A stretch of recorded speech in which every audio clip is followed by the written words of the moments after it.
ठरलं तर मग या मालिकेच्या 8 ऑगस्टच्या जबरदस्त भागामध्ये आता अर्जुनने ॲक्सिडेंटचं नाटक केलंय. हो, नाटक केलंय आणि हे नाटक खूप मोठी गोष्ट शोधण्यासाठी केलंय आणि त्या अर्जुनच्या या नाटकामुळे आता चैतन्य आणि अर्जुनने जबरदस्त एक आता शोध केलेला आहे आणि ते काय आहे त्याचवर अखेर आता मधुभाऊ आणि सगळी मुलं आश्रमात परत आलेत आणि आश्रमात परत गेले. खऱ्या अर्थाने सायलीच्या समोर तिच्या अस्तित्वाची ओळख कशी येणार पाहूया. इकडे आता अर्जुनला बाहेर जायचं असतं पण अर्जुनला बाहेर जाण्यासाठी आता इकडे सायली देत नसते आणि त्याच्यामुळे अर्जुन विचार करत असतो काय करू आणि हा विचार करत असताना त्याला चैतन्याचा कॉल येतो आणि चैतन्य त्याला सांगतो अर्जुन कुठे आहेस? अरे 10:30ची मीटिंग आहे आपली. यावरती अर्जुन म्हणतो 10:30 किती वाजले?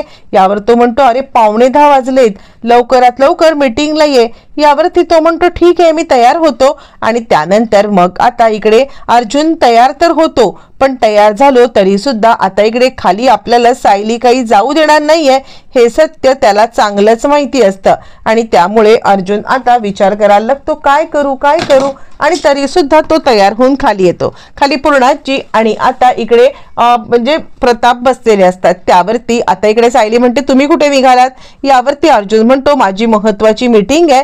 यावरती सायली म्हणते कितीही महत्वाची मीटिंग असली तरी तुम्ही वर्क फ्रॉम होम करा. यावरती तो म्हणतो पूर्णाजी डॅड तुम्ही तरी सांगा असं वर्क फ्रॉम होम करता येत नाहीये. पूर्णाजी म्हणते अरे का करता येत नाहीये? प्रताप तर आज वर्क फ्रॉम होमच तर करणार आहे ना.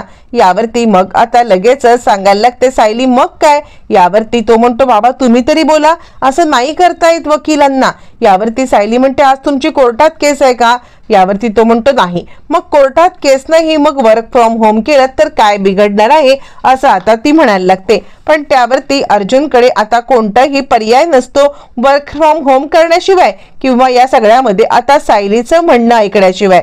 आणि त्यानंतर अर्जुनला आता पूर्णाजी आणि इकडे प्रताप हे दोघंही सपोर्ट न करत असल्यामुळे आता अर्जुनला या सगळ्यामध्ये सायलीचं म्हणणं ऐकायला लागतं आणि तो घरी बसून राहतो. कारण दोघंही जण सायलीला सपोर्ट करतात. बायको जर का इतक्या प्रेमाने म्हणत आहे की थांब बिते तर काय हरकत आहे थांब ना असं म्हटल्यावर ती मग मात्र आता इकडे अर्जुन विचार करतो नाही हे दोघं जण आता काही माझी साथ देत नाही आणि तो म्हणतो झालं म्हणजे तुम्ही या सगळ्यामध्ये आता माझी साथ नाही देणार माझ्या बायकोची साथ देणार तर मग ठीक आहे काही झालं तरी सुद्धा आता मी पण विचार करतो काय करायचं ते. मग अर्जुन तिकडे खाली बसतो. अर्जुन खाली बसल्यावरती आता इकडे आता विमल म्हणायला लागते की सायली ताई अहो काही नाहीये म्हणजे कसं आहे ना काही झालं तरी अर्जुन दादांना तुम्ही हे जे काही थांबवताय ना हे आवडत असणार आहे. मुळातच या सगळ्यामध्ये ते आता तुमच्यावरती इतकं प्रेम करतात ना की या सगळ्यामध्ये ते इकडे थांबलेत हे त्यांना पण आवडत असेल. सायली आता विचार करत असते आणि अर्जुन विचार करतो काय करू जेणेकरून या सगळ्यामध्ये आता इकडून मला बाहेर पडता येईल. नाही मला लवकरात लवकर काहीतरी करायलाच पाहिजे. आणि त्यानंतर मग आता इकडे अर्जुन विचार करतो की लवकरात लवकर मी आता चैतन्य आला की सटकायचं काम करतो. तितक्यात चैतन्य येतो. चैतन्य म्हणतो अर्जुन अरे चल. पण तोपर्यंत सायलीने अर्जुनच्या हाताला आपल्या साडीचा पदर बांधून ठेवलेला असतो आणि त्यानंतर सायली सांगत असते कुठेही जायचं नाहीये तुम्ही कसे कुठे जाता ना तेच मी बघते असं म्हणत सायलीने तो पदर घट्ट हाताला बांधतात. चैतन्य येतो आणि चल अरे काय करतोयस तू इथे? यावरती तो म्हणतो काय करतोयस बघ काय करतोय ते मी. इथून माझी सुटका कधी होईल असं मला काही वाटत नाहीये असं म्हटल्यावरती आता इकडे चैतन्य म्हणतो आज महत्वाची मीटिंग आहे आपल्याला क्लायंटच्या इकडे जायलाच पाहिजे. यावरती सायली सांगायला लागते हे बघा आपलं स्टडी रूम खूप मोठं आहे सगळे क्लायंट आपल्या स्टडी रूम मध्ये बसतील काही झालं तरी स्टडी रूम मध्ये मी उघडून देते तुम्ही तिथे मीटिंग करा.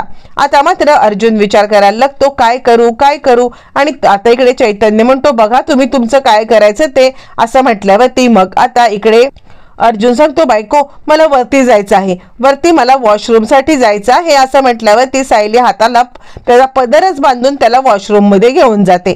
आणि त्यानंतर अर्जुन सांगायला लागतो बायको मला ना वॉशरूम मध्ये जाण्यासाठी तरी पदर सोड. पण सायली पदर सोडायला तयार नसते. इकडे तोपर्यंत सांगत असतो प्रताप अरे चैतन्य नको ह्यांच्यामध्ये पडू नवरा बायकोचा जो काही रोमांस आहे तो चालू दे त्यांचं जे काय चाललंय ते तू याच्यामध्ये अजिबात पडू नको असं आता तो म्हणायला लागतो. बरं त्याच वेळेला मग आता इकडे हे दोघं जण वरती येतात. अर्जुन म्हणतो बायको थोडा तरी पदर सोड. सायली सांगायला लागते तुम्ही वॉशरूम मध्ये जा, मी बाहेर उभी राहते. मग आता अर्जुन वॉशरूम मध्ये जातो. सायली आपला पदर असतो तो पदर आतल्या साईडला सोडते आणि त्यानंतर अर्जुन सांगतो अजून थोडा पदर सोड. बायको कसं काय मी येणार आहे तिकडे. अर्जुन सांगतो अगं थोडासा तरी पदर सोड मला. असं म्हटल्यावरती मग आता लगेचच सायली सांगते हा काय, हा घ्या सोडला पदर. असं म्हणत सायली आता थोडा थोडा पदर सोडत जाते.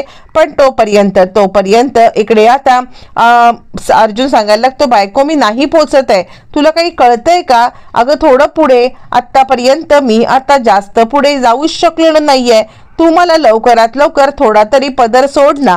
असं म्हटल्यावरती मग आता सायली थोडा थोडा पदर करता करता अर्जुनच बाहेर येतो आणि तो सांगायला लागतो हे बघ अगं खरंच सांगते मी, मला नाही या सगळ्यामध्ये आता इकडे पुढे जाता येत आहे. असं म्हटल्यावरती आता अर्जुन दार उघडून पाहतो आणि दार उघडून पाहिल्यावरती अर्जुन या सगळ्यामध्ये लगेचच बघतो तर सायलीचा फोन चार्जिंग वरती असतो आणि तो विचार करायला लागतो सायलीचा फोन तर चार्जिंग वरती आहे ना, तर मी या सगळ्यामध्ये आता तिचा फोन आहे तो फोनवरती कॉल करतो, जेणेकरून जर का ती कॉल घेण्यासाठी गेली की लगेचच मला इकडून पळता येईल. सायलीने तिचा मोबाईल चार्जिंगवरती ठेवलाय हे माझ्या पथ्यावरतीच पडलेला आहे. असा विचार करत आता अर्जुन ताबडतोब लगेचच आतमध्ये येतो, सायलीच्या हाताचा पदर काढून घेतो आणि त्यानंतर मोबाईलकडे एकटक पाहायला लागतो. मोबाईलकडे पाहिल्यावरती सायली म्हणते काय बघताय काय तुम्ही. यावरती अर्जुन म्हणतो काही नाही, तू जरा पदर सोड, पटकन वॉशरूमला जातो आणि मी येतो. असं म्हटल्यावरती सायली आता पदर सोडते आणि तितक्यात अर्जुन तिच्या मोबाईलवरती कॉल करतो, जेणेकरून त्याला तिकडून आता पळून जाता येईल. मग तोपर्यंत इकडे सायली कॉल घ्यायला येते. सायली कॉल घ्यायला आल्यावरती अर्जुन आता तडक बाहेर येतो आणि बायको मला माफ कर, मी इकडे अजिबात थांबू शकत नाहीये, मला इथून जायला पाहिजे असं म्हणत तडक बाहेर पळ काढतो. सायली त्याच्या मागोमाग आता इकडे पळ काढण्यासाठी आलेली असते आणि ज्या वेळेला सायली आता पळ काढण्यासाठी येते तोपर्यंत सायली त्याला पकडते आणि तोपर्यंत अर्जुन निघून जातो आणि चैतन्यला म्हणतो ए बाबा चल चल लवकर चल, इथे थांबण्यात काही अर्थ नाहीये. असं म्हणत तो चैतन्याचा हात धरतो. चैतन्याचा हात धरून तो आता चैतन्याला तिकडून घेऊन जातो. ज्या वेळेला चैतन्याला तो घेऊन जातो आणि त्याच वेळेला सायली येते आणि बाबा आई तुम्ही काहीच बोलत नाही आहात, ते बाहेर निघून पण गेले. यावरती पूर्णाजी म्हणायला लागते अगं असं काय करतेस, काही झालं तरी त्याला त्याची काही कामं असतील ना, ती कामं करायला तो गेलाय. यावरती सायली म्हणते मगाशी तुम्ही माझी बाजू घेतलीत, आता तुम्ही त्यांची बाजू घेताय. यावरती पूर्णाजी म्हणते हो मगाशी तुझी घेतली आता त्याची घेते. यावरती प्रताप म्हणतो पूर्णाजी या दोघांच्या भांडणात सुद्धा कोणाची साथ घेऊ नकोस आणि या दोघांच्या रोमॅन्स मध्ये पण कोणाची साथ देऊ नको. आणि मग सायली विचार करायला लागते की खरं तर बाबा मी ह्यांना थांबवती आहे, कारण या सगळ्यामध्ये मला यांची खूप चिंता वाटत आहे. यांनी या सगळ्यामध्ये आता म्हणजे काही झालं तरी बाहेर पडले आणि मैपत शिकरेने यांच्यावरती जर का अटॅक केला तर ते किती भारी पडेल आणि त्याच कारणासाठी मी आता यांना थांबवण्याचं काम करत आहे असं आता ती म्हणायला लागते. तोपर्यंत हे सगळं म्हणाल्यावरती इकडे आता मनातल्या मनात ती विचार करत असते. अर्जुन बाहेर पडतो तोपर्यंत सायली त्याला कॉल करते. अर्जुन म्हणायला लागतो बायको मला माफ कर, बायको मला माफ कर असं आता तो म्हणायला लागतो. जोपर्यंत या सगळ्यामध्ये तो या गोष्टी बोलत असतो आणि त्याच वेळेला मग आता इकडे तो सांगतो की मला आज मीटिंग करणं खूप महत्वाचं होतं, ही जर का मी मीटिंग केली नसती ना तर माझ्यासाठी खूप आता गोष्टी विचित्र घडतील, त्यामुळे मला ही मीटिंग करायलाच पाहिजे. बायको आणि तो किंचाळतो. सायली म्हणते हॅलो काय झालं. आणि त्याच वेळेला आता इकडे सायली हॅलो करत असते आणि तोपर्यंत मग मात्र आता फोन कट झालेला असतो. फोन ज्या वेळेला कट होतो त्यावेळेला सगळेच जण विचारायला लागतात काय झालं. यावरती सायली सांगायला लागते काही नाही, मी अर्जुन सरांना फोन लावला, हॅलो बोलत असताना त्यांचा फोन कट झाला. असं म्हटल्यावरती मग मात्र आता इकडे ती सांगायला लागते की मला त्यांची खूप चिंता वाटते. तितक्यात कल्पना बाहेर येते आणि कल्पना बाहेर आल्यावरती मग आता कल्पना म्हणायला लागते काय झालं, अर्जुन कुठे गेला. त्यावरती मग आता सायली सांगायला लागते आई मी त्यांना सांगत होते की तुम्ही जाऊ नका, पण त्यांनी माझं काहीच ऐकलं नाही आणि ते तडक बाहेर गेले.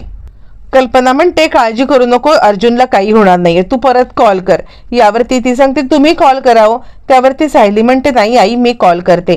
मग सायली पुन्हा पुन्हा पुन्हा पुन्हा कॉल करायला लागते. ज्या वेळेला सायली कॉल करते तोपर्यंत अर्जुन काही कॉल उचलत नसतो.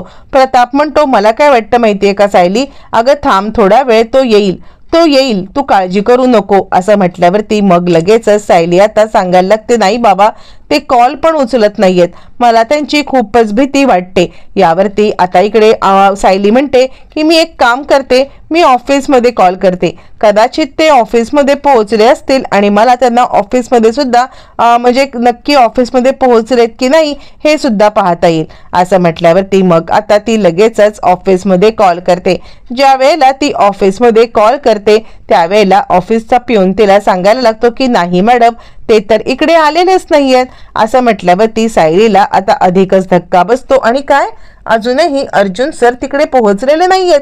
तिला आता या गोष्टीचं खूपच टेन्शन यायला लागतं आणि आता सायली घाबरते. त्यानंतर प्रताप म्हणतो सायली तू काळजी करू नकोस, मी एक काम करतो, मी लगेचच ताबडतोब निघतो इथून आणि मी इकडून निघून ताबडतोब आता रस्त्यामध्ये काही झालं असेल किंवा काही असेल तर ते बघतो, तू चिंता करू नकोस असं म्हणत प्रताप जायला निघतो. प्रताप ज्या वेळेला जायला निघतो सायली खूपच उदास होते. तोपर्यंत कल्पना सांगायला लागते अर्जुनला काहीही होणार नाहीये. त्यावरती सायली म्हणते खरं सांगू का तर कालपासून ज्या वेळेला महिपत शिकरेंनी त्यांना आता धमकी दिलेली आहे ना त्यामुळे मला आता खूपच भीती वाटायला लागलेली आहे.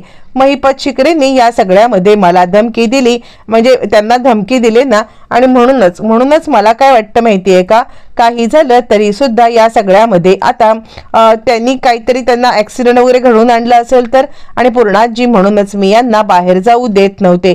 पूर्णाजी म्हणते सायली मला खरंच माफ कर, खरं सांगू का तर तू या सगळ्यामध्ये जे काही बोललीस ना त्या सगळ्या गोष्टी आता आम्ही समजून घ्यायला पाहिजे होत्या, आम्ही त्या गोष्टी समजून घेतल्या नाही आणि त्या गोष्टी समजून न घेता आम्ही या सगळ्यामध्ये तुझ्यावरती असे घाणेरडे आरोप केले. म्हणजे तुला आता अशा प्रकारे गृहीत धरलं की मला वाटलं की तू अर्जुनला गमतीमध्ये थांबवते आहेस, खरंच मला माफ कर. असं म्हणत असताना पूर्णाजीला आता सायली म्हणते पूर्णाई तुम्ही माफी मागू नका, आपण ना त्यांना शोधायला जाय बाबा, मी पण तुमच्या सोबत येते असं आता ती म्हणायला लागते. बरं तोपर्यंत आता इकडे सगळं लगेचच म्हटल्यावरती आता तिघ जण बाहेर जायला निघतात. पण तोपर्यंत अर्जुन धावत पळत घरी येतो. अर्जुन घरी आल्यावरती सगळेजण अर्जुनकडे पाहायला लागतात. अर्जुनच्या हाताला पट्टी, डोक्याला पट्टी इतकं सगळं बांधलेलं असतं. मग त्यानंतर आता इकडे सायली म्हणते काय झालं, अहो काय झालं. कल्पना म्हणतेस अर्जुन तू ठीक आहेस ना.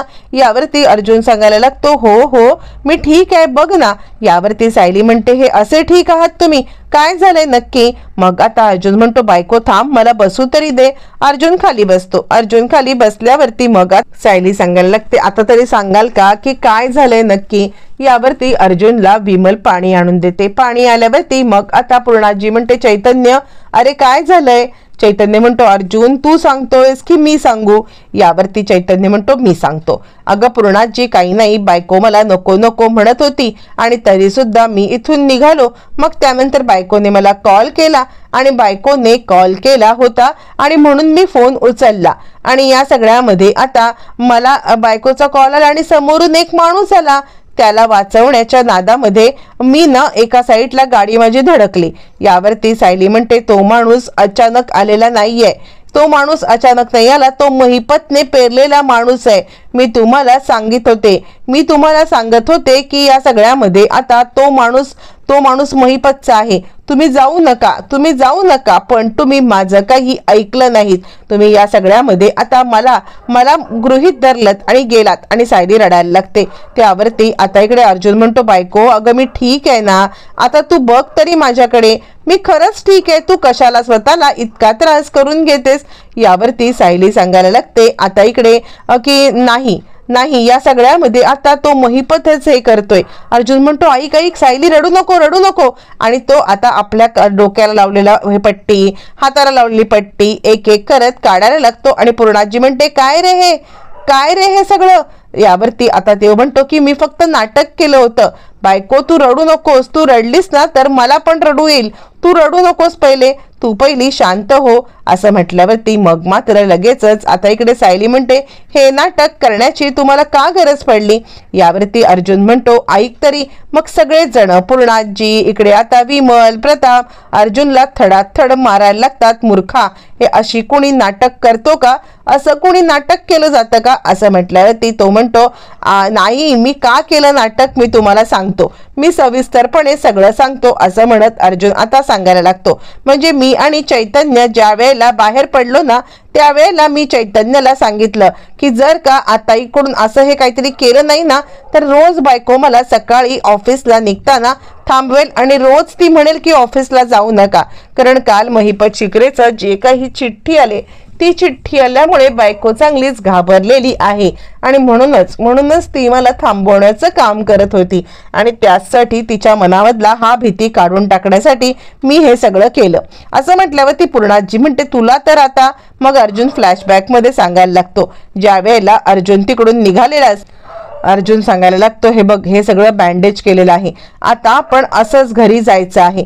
यावरती आता इकडे लगेचच चैतन्य सांगायला लागतो आणि त्यावरती आता इकडे लगेच चैतन्य म्हणतो, हे बघ, तू काहीतरी करू नकोस, उगाच काहीतरी उद्योग करशील आणि त्यानंतर मग गोष्टी बिकट होतील. यावरती तो म्हणतो, अजिबात नाही. आता जर का मी या सगळ्यामध्ये आता घरी जाऊन असं नाटक नाही केलं तर रोज सायली आता घाबरेल आणि ती रोज मला बाहेर जाऊ नका असं म्हणेल. रोजचा हा व्याप कोण करणार आहे? त्यामुळे आपण आता हे असं करूया नाटक असं म्हणत अर्जुनने केलेलं हे सगळं नाटक आता इकडे सगळ्यांच्या समोर येतं आणि त्यानंतर सायली मात्र या सगळ्याचा विचार करायला लागते. आत्ता जरी हे सगळं हसण्यावरी हे नेत असले तरी सुद्धा ही गोष्ट हसण्यावरी नेण्याची नाहीये. हा महिपत शिकरे साधा सुद्धा माणूस नाहीये. महिपत शिकरे काहीही करून अर्जुनला त्रास देणार, त्याच्या जीवावरती उठणार हे मात्र सायलीला माहिती असतं आणि त्यामुळे काही झालं तरी सुद्धा या महिपत शिकरेच्या तावडीतून अर्जुनला वाचवायचं हा सायलीचा निश्चय पक्का असतो. तोपर्यंत इकडे आता सायलीला तिचं वात्सल्याश्रम परत मिळालेलं असतं. इकडे प्रतिमाची तब्येत दिवसेंदिवस थोडी खराब होत असते म्हणून आता डॉक्टरांना बोलवलं जातं. ज्या वेळेला डॉक्टरांना बोलवलं तर तेव्हा डॉक्टर म्हणतात, मी यांना 250 mg च्या गोळ्या दिल्या होत्या, त्याच गोळ्या यांना दिल्या जात आहेत ना? यावरती नागराज जरा गडबडतो आणि नागराज विचार करायला लागतो की नाही, आत्ता जर का गोळ्यांचं सत्य समोर आणलं तर माझी पूर्णपणे वाट लागेल. त्यावेळी डॉक्टर म्हणतात, एक काम करा, तुम्ही मला कोणत्या गोळ्या यांना देताय त्या गोळ्या दाखवा बरं. असं म्हटल्यावरती मग आता सुमन म्हणते, मी दाखवते. नागराज म्हणतो, सुमन तू कशाला? थांब, तू नको, मी दाखवतो. असं म्हणत नागराज स्वतः त्या गोळ्या देण्यासाठी जातो आणि रविराजांच्या मनामध्ये संशयाची पाल चुकचुकते. त्यानंतर मग आता रविराज सांगायला लागतात, नागराज बघू. नागराज दाखवतो, काय करू आता, कोणत्या गोळ्या दाखवू? नागराज गडबडलेला असतो. त्याच वेळेला अर्जुन सांगतो, माझ्या बायकोची एक इच्छा आहे की तिचं माहेर तिला परत मिळालेलं आहे म्हणून तिच्या माहेरी सगळ्यांनी यावं अशी तिची इच्छा आहे. यावरती कल्पना म्हणते, मी कुठेही येणार नाहीये. कल्पना यायला तयार नसते तरी बाकी सगळेजण जायला तयार होतात. मग अर्जुन आणि सायली पुढे जातात.